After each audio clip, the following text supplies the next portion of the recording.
함께 보실 하나님의 말씀은 로마서 12장입니다. 로마서 12장 신약성경 12장 3절 한 절 말씀입니다.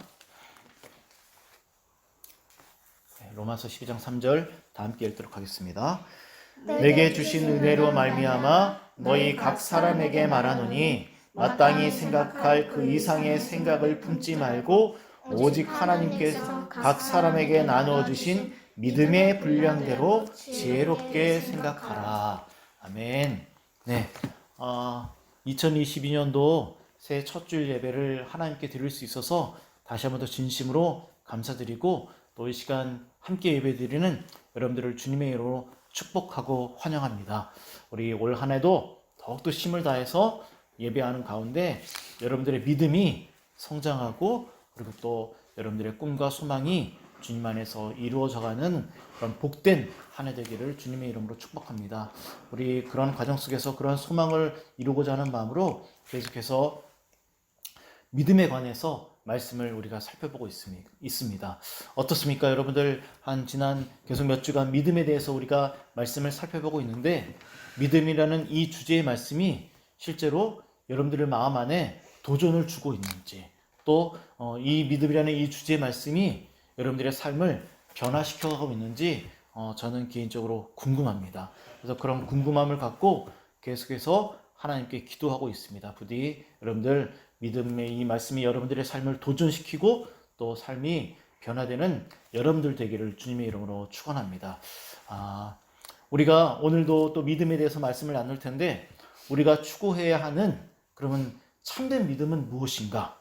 우리가 추구해야 되는, 우리가 소망해야 되는 참된 믿음은 무엇이냐면 결국 우리를 구원하신 예수 그리스도께 완전히 몰두하는 것입니다. 다시 말씀드리겠습니다. 우리가 추구해야 되는 참된 믿음은 무엇이냐면 예수님께 우리의 마음과 생각과 뜻과 정신을 집중시켜서 몰두하는 것입니다. 끊임없이 예수님을 묵상하고 끊임없이 예수님을 바라보고 끊임없이 예수님에 대해서 알고 싶어하는 마음이 생기고 또 끊임없이 예수님과 그분이 짊어지신 그 십자가를 묵상하는 것, 그것이 바로 예수님께 몰두하는 것이고 또한 이것이 우리가 추구해야 되는 참된 믿음이라는 것입니다. 우리가 예수님께 그럼 왜 몰두해야 하는가? 왜 하나님은 이것이 참된 믿음이라고 우리에게 말씀해주고 계시는가? 왜냐하면 우리는 나약한 인간이기 때문입니다. 우리는 나약해서 자주 흔들리고 넘어지고 힘들어하고 원망도 하고 감정의 기복도 심하고 실패하기도 하고 게으르기도 하고 연약한 모습을 보일 때가 참으로 너무나 많습니다. 하지만 우리가 몰두해야 되는 우리의 믿음의 대상이신 예수 그리스도는 전혀 그런 분이 아니십니다. 그분은 한결같으신 분이십니다. 그분은 하나님이십니다. 그분은 언제나 동일하신 모습으로 우리를 사랑하시는 분이십니다.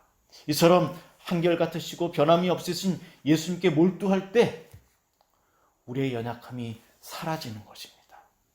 우리의 연약한 믿음이 성장하게 되는 것이고 우리의 믿음의 능력도 날로 날로 커져가는 것이고 성장하게 되는 것입니다. 우리가 연약하고 부족하기 때문에 한결같은 예수님께 몰두하는 것이 중요한 신앙이고 참된 믿음이라는 것입니다. 지속적으로 예수님께 몰두하고 십자가를 깊이 묵상하고 깨닫게 되면 우리의 믿음은 반드시 약속하신 대로 성장하게 된다는 것을 여러분들이 믿어야 한다는 것을 다시금 마음으로 받아들이시기를 바랍니다. 그뿐만이 아닙니다. 오늘 우리가 본문을 읽었던 이 말씀, 우리가 이제 살펴보게 될 이 말씀에 의하면 우리가 예수님께 집중하게 되면 어떠한 또 은혜를 우리에게 베풀어 주시는가? 그것은 바로 참된 믿음은 우리로 하여금 우리가 여러분이 자기 자신이 어떠한 사람인지 바르게 우리 자신을 솔직하게 인정하고 깨닫게 하고 판단하게 한다는 것입니다. 좀 더 말씀을 풀어서 말씀드리면 참된 믿음은 객관적이고 또 모두가 다 인정할 수 있는 그런 일반적이고 건전한 판단력으로 자기 자신이 어떠한 사람인지 스스로 평가하게 되고 판단할 수 있는 능력을 우리에게 공급해 준다는 것입니다. 사실 객관적으로 자기가 자기 자신을 어떤 사람인지 판단하는 것은 결코 쉬운 일이 아닙니다. 자신에 대해서 대부분의 사람들은 자기가 갖고 있는 것보다 자기의 인성이나 성품이나 성격이나 언어나 이 모든 것들보다 자기 자신을 더 높게 평가하고 싶고 또 높게 평가받고 싶은 것이 사람의 마음입니다. 인정받고 싶고 칭찬받고 싶고 자기가 갖고 있는 것보다 더 높게 평가되고 그런 것들을 사람들은 더 원한다라는 것이죠. 저도 그렇습니다. 솔직히 스스로 자신을 낮게 평가하고 아니면 최소한 있는 그대로 자신을 평가하고 평가받는 것을 좋아하는 사람은 그리 많지 않을 것이라고 그렇게 생각을 합니다.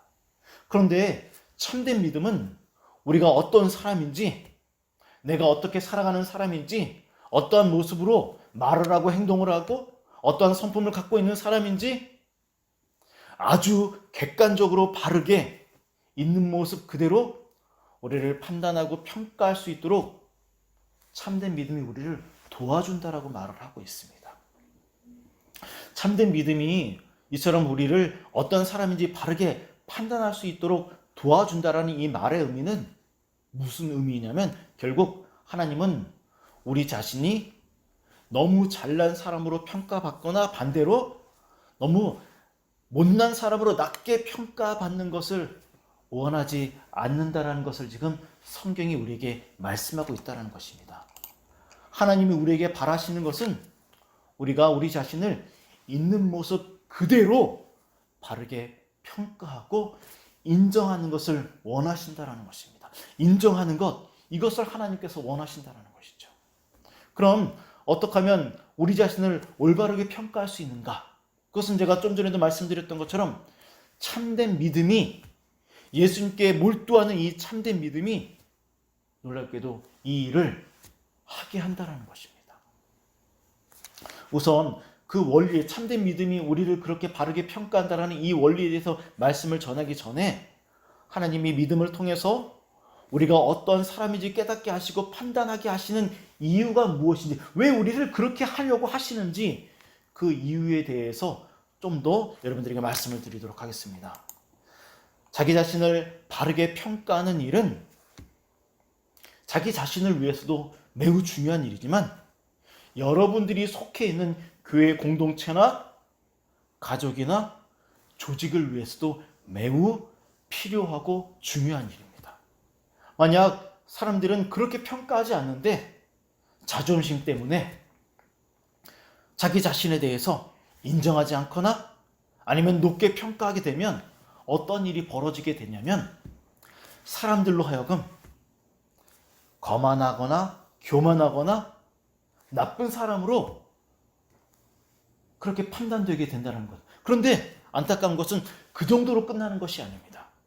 자신이 속해 있는 교회 공동체가 힘들어진다는 것입니다. 하나가 되지 못한다는 것입니다. 반대로 자신을 너무 겸손하고 싶은 마음에 낮게 평가하는 사람들이 있습니다. 자존감이 너무 낮아져서 낮게 평가하거나 아니면 그냥 이것이 겸손한 것이 아닌가 싶어서 그렇게 자신을 평가하는 사람들이 있습니다. 하지만 이렇게 평가될 때 자신이 속해 있는 교회 공동체가 그 공동체 안에서 하나님이 그에게 주신 은사를 바르게 사용하지 못하는 안타까운 일이 벌어질 수도 있게 됩니다. 제가 어떻게 이 일을 하겠습니까? 하면서 하나님이 그를 통하여 이루시고자 하는 역사를 그가 이루지 못하는 일이 벌어지게 된다는 것이죠. 결국 이렇게 될 때 어떤 일이 벌어지게 되느냐? 본인에게도 손해가 될 뿐만 아니라 교회 공동체 전체에게도 손해를 입히는 안타까운 일이 벌어질 수도 있다는 것입니다. 그래서 하나님이 믿음을 통하여 내가 어떠한 사람인지 인정하게 하시고 깨닫게 하셔서 그래서 교회 공동체가 온전히 세워지도록 그렇게 하시는 일을 이루고 있다라는 것입니다. 본문 12장 3절 중반절을 보시기 바랍니다. 3절 중반절에 보면 이렇게 말씀이 시작되고 있는 것을 알 수 있습니다. 마땅히부터 보겠습니다. 제가 읽어드리겠습니다. 마땅히 생각할 그 이상의 생각을 품지 말고 오직 하나님께서 그 사람에게 나누어주신 믿음의 분량대로 지혜롭게 생각하라 라고 이렇게 말씀을 하고 있는데, 여기 마땅히 생각할 그 이상의 생각을 품지 말고, 먼저 그 이상의 생각을 품지 말고, 이것은 무엇을 의미하냐면 좀 전에도 제가 말씀드렸던 것처럼 자신을 너무 높게 거짓으로 자신을 잘 보시고 싶어서 자랑하고 싶어서 이런 과대평가 이런 거 절대로 하면 안 된다라는 것입니다. 그것은 본인에게도 교회 공동체에게도 피 흘려 세우신 주님의 교회에게도 절대로 좋은 모습이 아니라는 것입니다. 그리고 이어서 주님께서 이렇게 말씀하십니다. 이어서 다시 성경을 보십시오. 오직 하나님께서 각 사람에게 나누어 주신 믿음의 분량대로 믿음을 통하여서 지혜롭게 생각해야 한다라고 말씀하고 있는 것을 우리가 알 수 있습니다. 하나님이 각 사람에게 나누어 주신 믿음의 분량대로 믿음을 통하여서 지혜롭게 생각하라는 이 말씀의 의미는 무엇이냐면, 우리를 평가할 때 기준이 필요한데 그 기준이 무엇이냐면 믿음이라는 것입니다. 믿음의 눈을 통하여서 나를 볼 수 있어야 한다는 것입니다. 그럼 이 말이 어떤 의미인지 좀 더 풀어보도록 하겠습니다. 일반적으로 자신이 어떤 사람인지, 공부를 잘하는 사람인지 아니면 능력이 있는 사람인지를 평가하기 위해서 세상은 많은 평가지를 통해서 우리를 평가합니다. 예를 들어서 학교에서 학생들의 수학 실력이 어떤지 평가하기 위해서 하는 일이 무엇이냐면 수학 평가 시험을 봅니다. 그래서 내 수학 실력이 얼마나 되는지 평가를 하죠. 이처럼 하나님은 믿음을 통해서 믿음이 평가 기준이 되어서 우리를 평가하게 한다라는 것입니다. 그런데 성경을 보면 다시 보십시오. 평가할 때 이렇게 합니다. 믿음으로 내 자신을 평가하라고 말씀하지 아니하시고 믿음의 분량대로 지혜롭게 평가라고 이렇게 말씀을 하고 있습니다.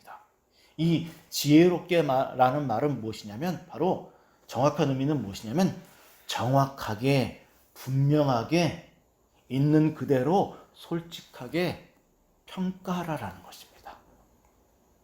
다시 말해서 절대로 과대평가, 자신을 숨기거나 속이거나 그런 거 하지 말라라는 것입니다.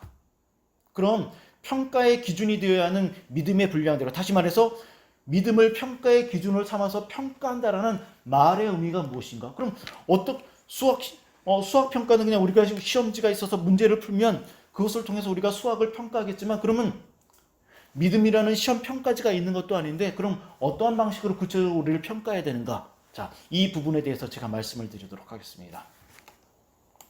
믿음이 평가의 기준이 된다는 말의 의미는 바로 이런 것입니다. 잘 들어보십시오. 우리가 구원을 받는 데 있어서 필요한 것은 예수님을 우리의 구주로 영접하는 믿음입니다. 그죠? 믿음이, 예수님을 구주로 영접하는 믿음이 있어야지만 우리가 구원에 이르게 됩니다. 그런데 하나님은 우리를 믿음을 통해서 구원받게 하시는 데 있어서 어떤 사람은 100이라는 믿음을 주시고 어떤 사람은 50이라는 믿음을 주시고 어떤 사람은 1000이라는 믿음을 주시지 않습니다. 아무리 극악한 죄인이라 할지라도, 아무리 착한 사람이라 할지라도 하나님은 공평하게 모든 사람들에게 동일한 믿음을 선물로 우리에게 주십니다. 하나님은 절대로 구원받는 데 있어서 사람들을 차별하지 아니하십니다.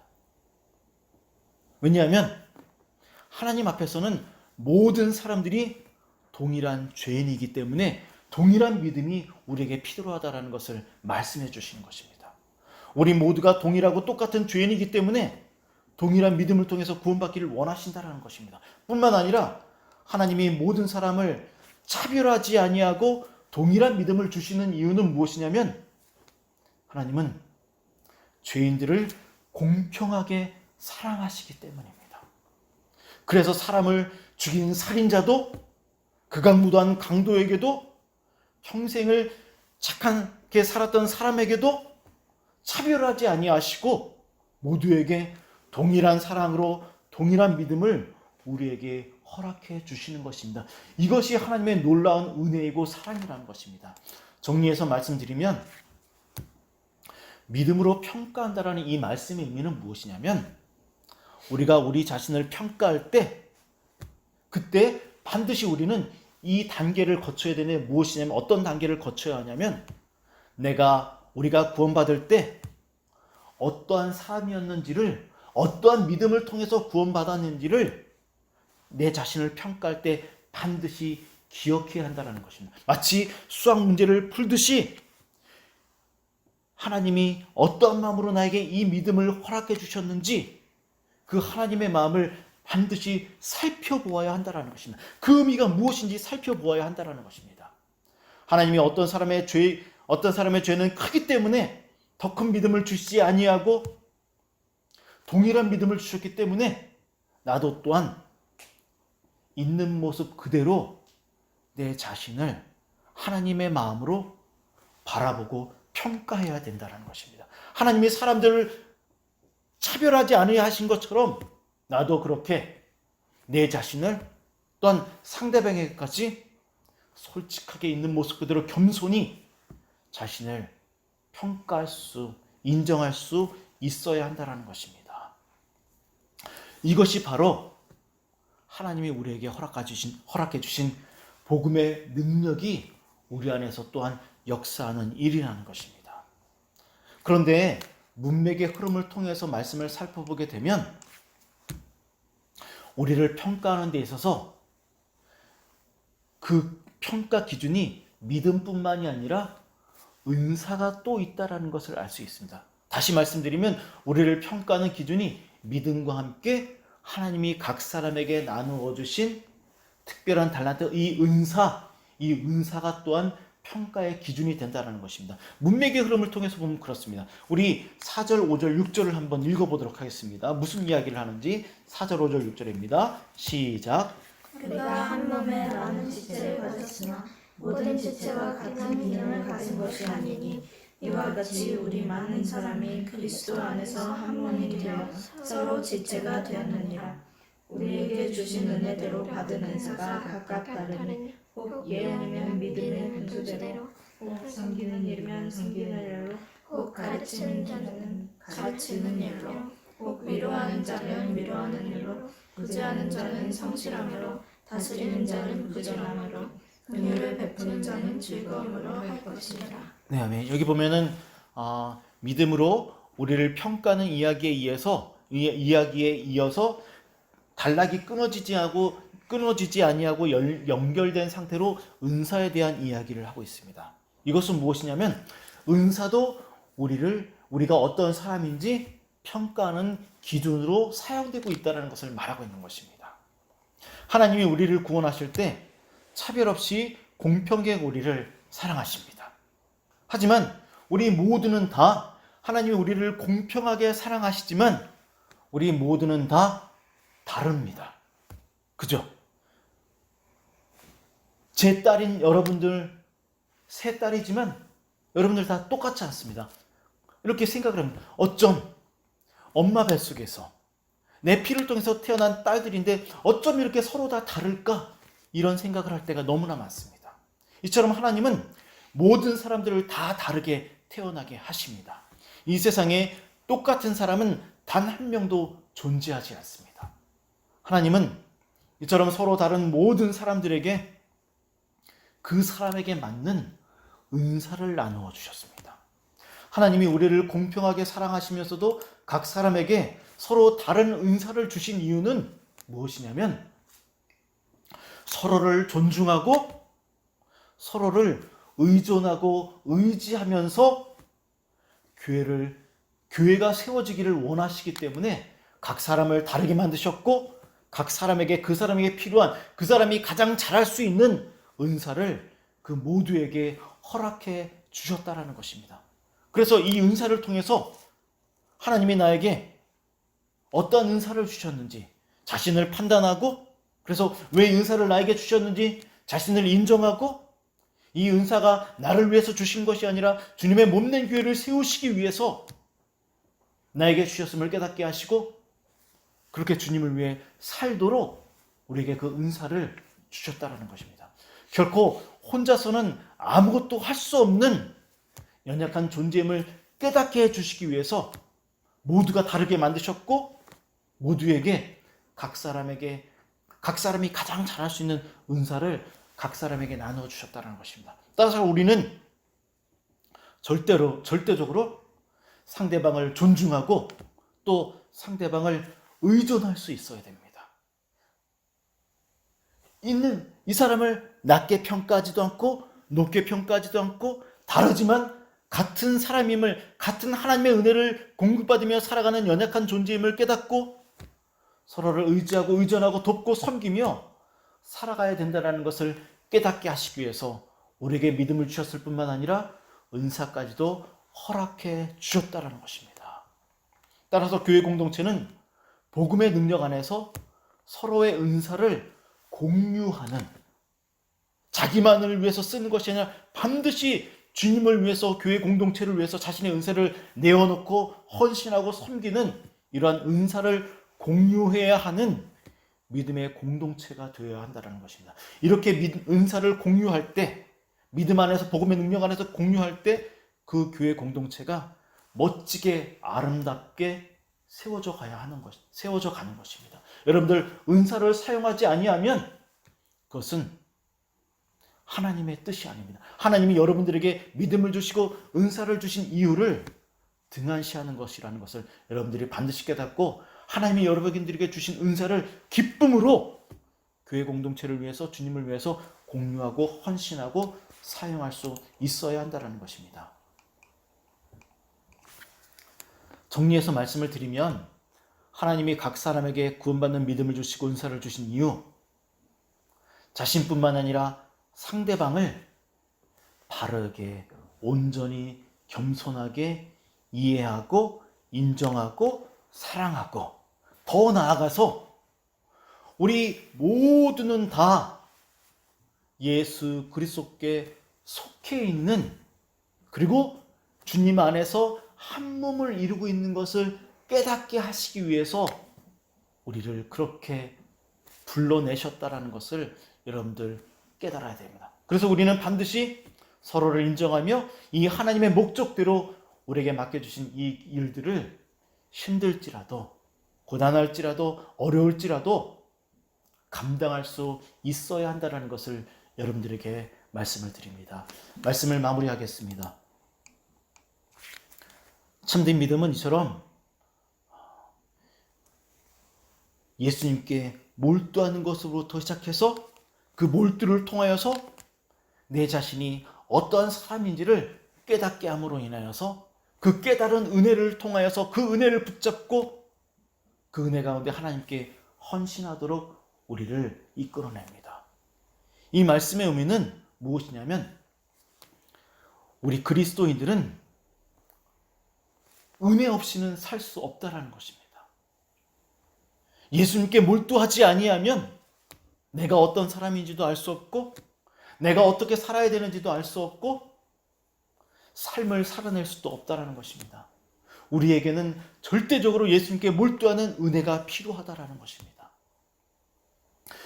예수님을 깊이 날마다 묵상하는 것, 십자가에서 예수님이 나를 위해서 무엇을 하셨는지 깊이 묵상하는 것, 이 삶을 살지 못하면 우리는 결코 온전한 그리스도인의 삶을 살아낼 방법이 전혀 없다라는 것을 이 시간 여러분들에게 말씀드리고 싶습니다. 고단할지라도, 삶이 어려울지라도 그 가운데서 우리가 더욱더 힘을 내서 해야 하는 일은 무엇이냐면 예수님께 몰두하며 그분을 깊이 묵상해야 한다는 것입니다. 그러면 그분이 우리에게 복음의 능력을 허락해 주시고 그 안에서 우리에게 허락해 주신 이 삶을 하루하루 뚜벅뚜벅 살아낼 수 있다는 것을 여러분들 믿으시고 부디 올 한 해 더욱더 힘을 다해서 예수님을 바라보시고 몰두하시고 그분을 깊이 묵상하셔서 주님을 위해 삶을 살아내는, 믿음의 삶을 살아내는 여러분들 모두가 되시기를 주님의 이름으로 축원합니다. 함께 기도하도록 하겠습니다.